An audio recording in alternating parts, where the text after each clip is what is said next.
6. La fiesta battait son plein dans la salle du fond. Fini les coudes sur la table. Vautrés sur leurs sièges, détendus et rigolards, les 7 types se comportaient comme les maîtres des lieux. La chaleur et la bière les empourpraient légèrement. 6 d'entre eux, écoutant à moitié le 7e, se vantaient de ses exploits et attendant de le battre sur son terrain avec l'anecdote suivante. Reacher entra d'un pas tranquille, vint se placer derrière Duncan et sortit les mains de ses poches, les lui posa sur les épaules. Ce fut le silence absolu dans la salle. Reacher pesa sur ses mains, les tira légèrement en arrière jusqu'à ce que la chaise de Duncan se retrouve en équilibre instable sur ses 2 pieds. Puis il la lâcha, et elle retomba sèchement en avant, Duncan bondissant alors sur ses pieds et se retournant, peur et colère à part égale sur sa figure, avec en plus comme la volonté de la jouer cool pour ses potes.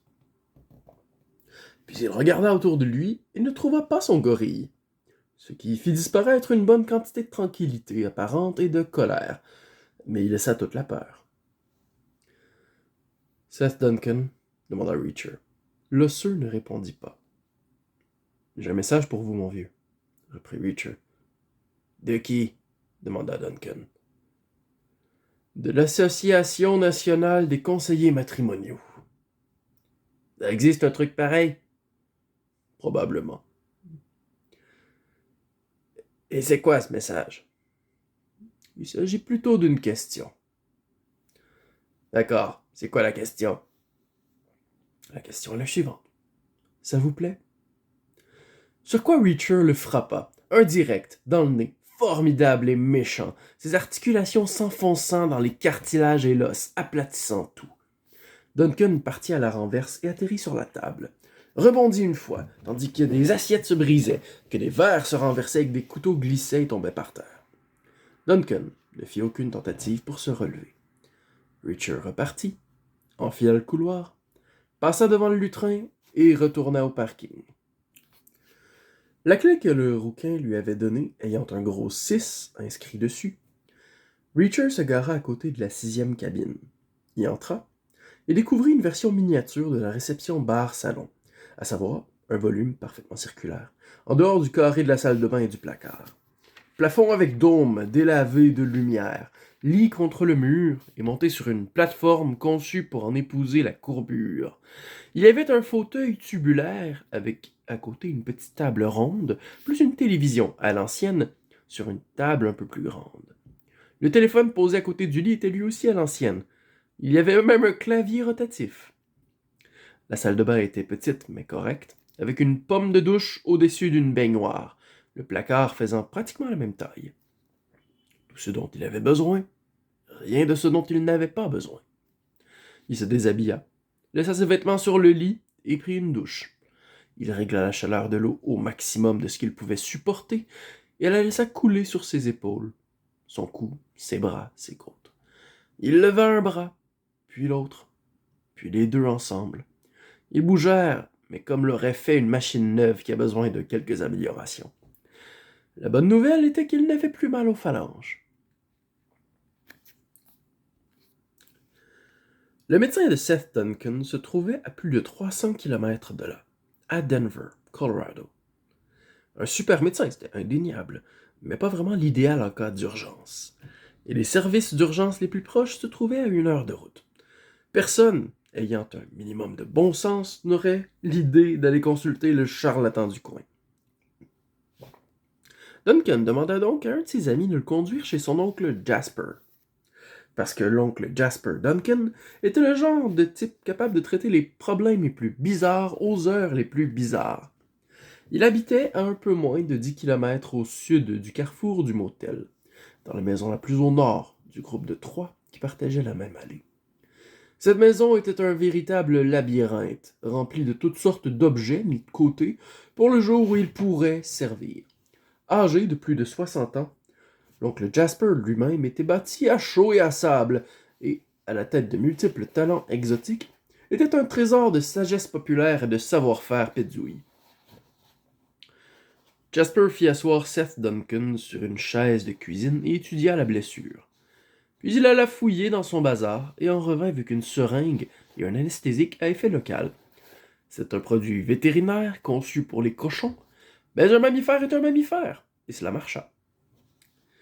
Quand la zone se trouva convenablement insensibilisée, Jasper se servit de son puissant pouce droit et de son puissant index droit pour remettre l'os en place.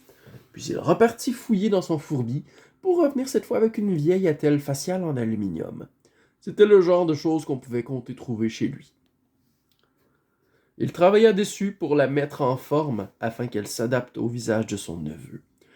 Il lui boucha les narines avec une bourre de gaz et essuya le sang avec une éponge imbibée d'eau tiède. Après quoi, il a décroché le téléphone et appela ses voisins. La maison à côté était celle de son frère, Jonas Duncan, et la maison suivante celle de leur frère, Jacob Duncan, le père de Seth Duncan. 5 minutes plus tard, les 4 hommes se retrouvaient assis autour de la table de cuisine de Jasper pour tenir un conseil de guerre. Première chose, fils. Qui est ce type? Demanda Jacob Duncan. Je l'avais jamais vu avant, répondit Seth Duncan. Non, corrigea Jonas. La première chose, c'est où diable était passé ton gars, Brett? Le type lui a sauté dessus dans le parking. Brett l'escortait dehors. Le type lui a donné un coup de pied dans les couilles et un autre à la tête. Et l'a laissé là, tout simplement. Comment va-t-il? Il a une commotion. Il sait pas quel jour on est. Il n'a plus rien à tirer de ce tas de merde. Je veux qu'on le remplace. C'est pas ce qui manque, les mecs comme lui. Là d'où il vient, fit observer Jonas. Bon, alors, qui c'est ce type? Demanda Jasper. Un grand costaud dans une parka marron, avec un bonnet à visière sur la tête. C'est tout ce que j'ai vu. Ce dont je me souviens. Il est entré et il m'a cogné.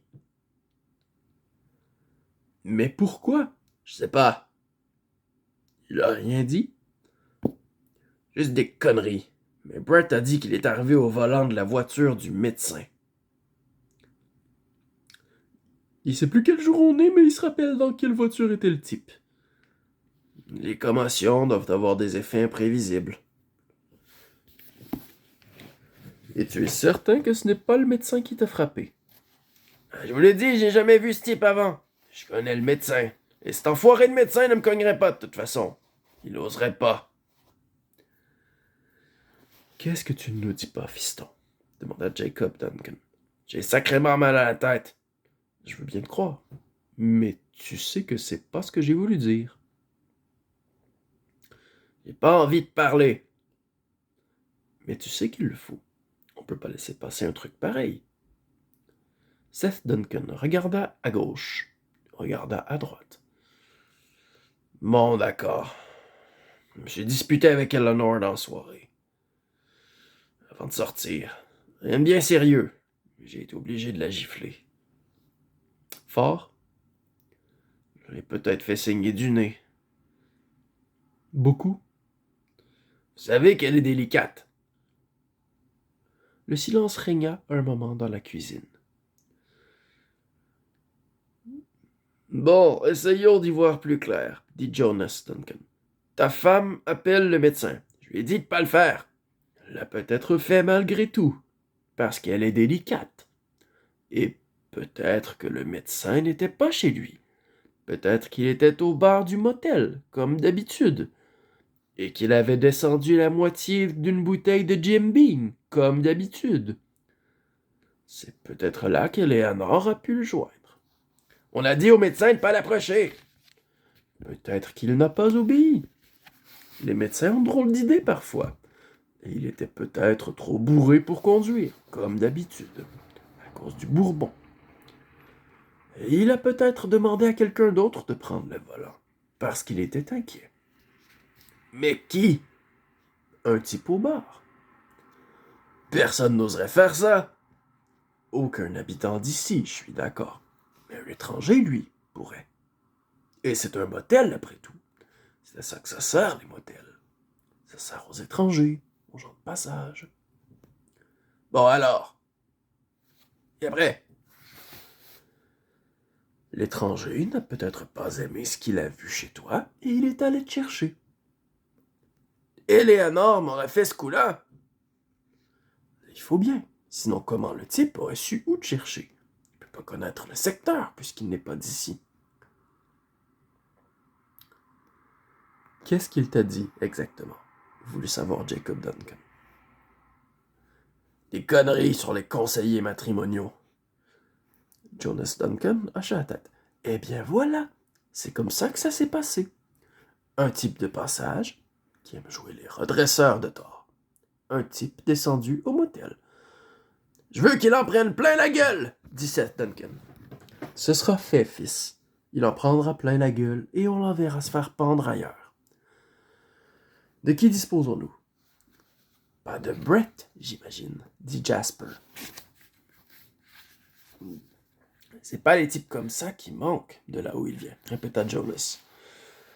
Envoie-en deux, dit Jacob Duncan, qui me téléphone pour prendre les ordres avant d'entrer en action.